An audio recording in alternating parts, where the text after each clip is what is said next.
Morning, everybody. We just completed a very successful issue conference here in Baltimore.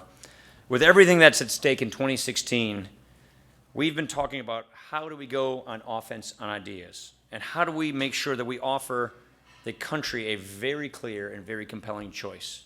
They deserve that. We want to earn their trust by offering an agenda that fixes their problems. Because if we do not like the direction the country is going, and we do not, we have an obligation to offer an alternative. So starting today, we are beginning the work of developing a bold pro-growth agenda. This agenda is going to focus on 5 areas. First, national security. Americans are very anxious right now, rightfully so. How do we go about making sure that we are secure here at home?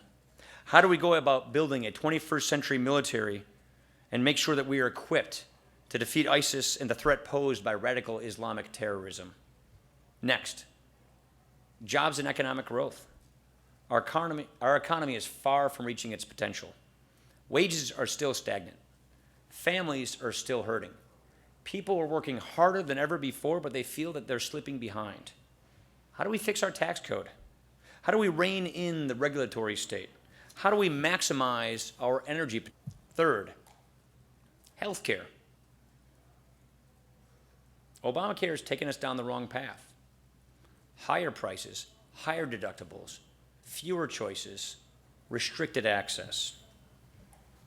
How do we not only repeal this law, but what solutions lead us to lower costs and a truly patient-centered healthcare system? Fourth, poverty and opportunity. There are 46 million Americans living in poverty today. Right now, we have a safety net that is designed to catch people falling into poverty when what we really need is a trampoline that gets people out of poverty into lives that they want for themselves. How do we get them back into the workforce? How do we restore upward mobility? And the last piece of this, and it's so critical to all the others, is restoring the Constitution. We are a country founded on an idea. And our rights don't come from government. Our rights come from God. Our rights are natural. And the Constitution is this beautiful system of rules, a beautiful system preserving liberty and freedom so that we can exercise those rights, so that we as people are sovereign and free. How do we restore the Constitution? Because the president's executive overreach has undermined the Constitution and it has damaged the people's trust. People more and more do not trust our government, and it is because we have deviated from the Constitution. So what do we need to do to restore the separation of powers and protect our constitutional liberties? These are critical questions. These are the ideas that we will be advancing. We will work with our colleagues through our committee-led task forces. That means every member and their constituents will have a chance to provide their input. I expect that we will have a complete agenda by the time that we have a nominee. Look, this is nothing short of a generational defining moment we are in. The country is crying out for solutions. The country is crying out to be unified. The country is crying out for a positive vision that brings us all together. We want a confident America, and now is the time to get to work. Thank you. Questions? Mr. Speaker, you've been sort of circumspect. Are you going to ask me about expedited rescissions again, Jonathan? Or by any other. Yeah, right.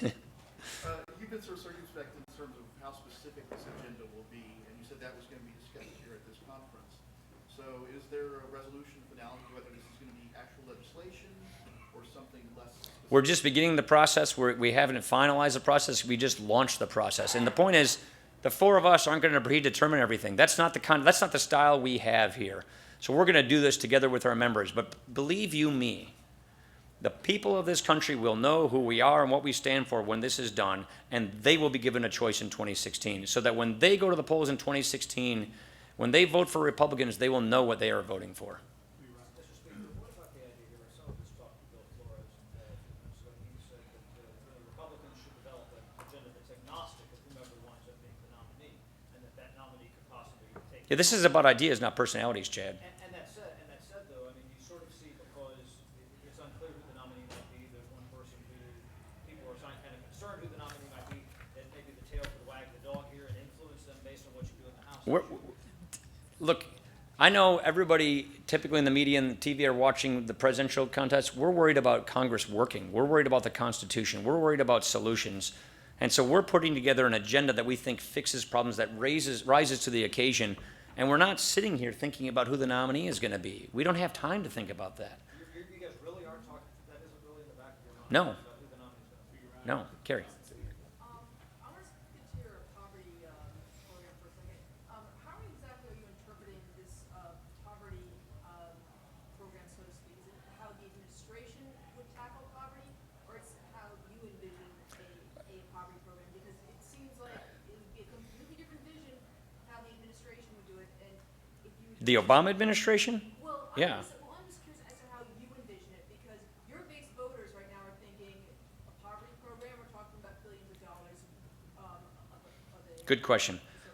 So the status quo, which is now the Obama administration, they believe that measuring success in the war on poverty is spending more money and having more federal programs and having Washington dictate solutions to communities.